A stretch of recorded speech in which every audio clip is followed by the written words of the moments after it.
कृष्णा कृष्णा हरे हरे हरे राम हरे राम राम राम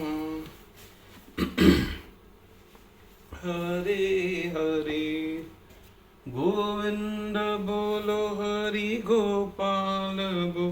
आज हम श्रीमद् भागवतम के चौथे स्कंद का पेज 122 पढ़ने जा रहे हैं। तत्पश्चात यवन राज भय अथवा मृत्यु के देवता यमराज तथा प्रज्वर एवं कालकन्या अपने सैनिकों के साथ संपूर्ण पृथ्वी पर विचरने लगे। जब वे पुरंजन की नगरी पहुंचे तब उन्होंने अपनी पूरी शक्ति से उस पर आक्रमण कर दिया। चूंकि पुरंजन ने जीवन भर इंद्रिय भोग ही किया था, उसकी नगरी की रक्षा करने वाला सर्प अत्यंत दुर्लभ हो गया। कालकन्या ने भी नगरी पर आक्रमण करके उसकी प्रजा को शक्तिहीन कर दिया। वृद्धावस्था में शरीर के सारे अंग बेकार हो जाते हैं और यवनराज सैनिक 9 द्वारों से अंदर घुसकर जरा का पूरा सहयोग करने लगे। वृद्धावस्था में 9 द्वारों पर रोग प्रकट होते हैं। कालकन्या द्वारा आलिंगन किए जाने पर राजा पुरंजन का सौंदर्य, बुद्धि तथा ऐश्वर्य धीरे धीरे क्षीण होने लगा और इस प्रकार गंधर्वों और यवनों ने सरलता से उस पर विजय प्राप्त कर ली। जहां एक और पुरंजन अपनी नगरी को विध्वंस होता देख रहा था, वहीं दूसरी ओर उसने देखा कि उसकी पत्नी, पुत्र, पौत्र, सेवक और मंत्रीगण उसकी अपेक्षा करने लगे हैं और उसका विरोध करने से भी नहीं हिचकिचाते। वृद्धावस्था में इंद्रियां एवं शरीर के अन्य अंग शिथिल पड़ जाते हैं और व्यक्ति के नियंत्रण में रहने के स्थान पर वे उसका विरोध करने लगते हैं। हम अपनी इंद्रियों को भोग विलास में लिप्त करना चाहते हैं, परंतु ऐसा करने के लिए उनके पास शरीर का सहयोग होना चाहिए। इसी प्रकार पुरुष अपने भोग के लिए परिवार का पालन करना है और परिवार वाले भी उससे सुख की मांग करते हैं, परंतु बूढ़े होने के कारण जब वे परिवार वालों को पर्याप्त धन नहीं दे पाता तो वे परिवार वाले उसके विरोधी बन जाते हैं। यह देखकर पुरंजन अत्यंत चिंतित हो गया। कालकन्या के बंधन में बंधे होने के कारण वे इस परिस्थिति का सामना करने में पूरी तरह निस्सहाय था।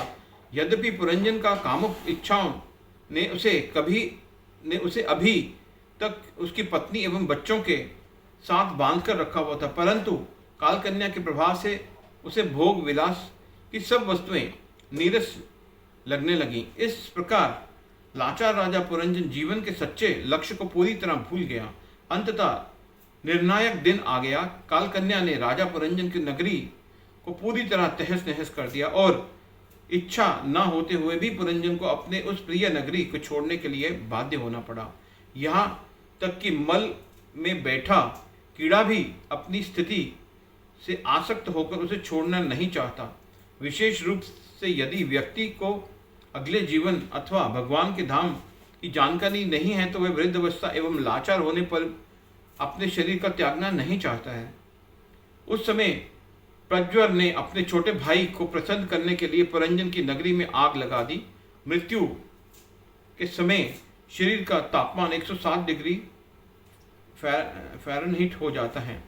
जब राजा पुरंजन ने देखा कि उसके समस्त परिजन, सेवक और प्रजा उस अग्नि की लपटों में भस्मीभूत हुए जा रहे हैं, वह अत्यंत शोकग्रस्त हो गया। नगर का प्रमुख सेनापति सर्प सूक्ष्म शरीर और प्राणवायु भी यह देखकर संतप्त हो गया और उसका घर अग्नि में स्वाहा हो रहा है।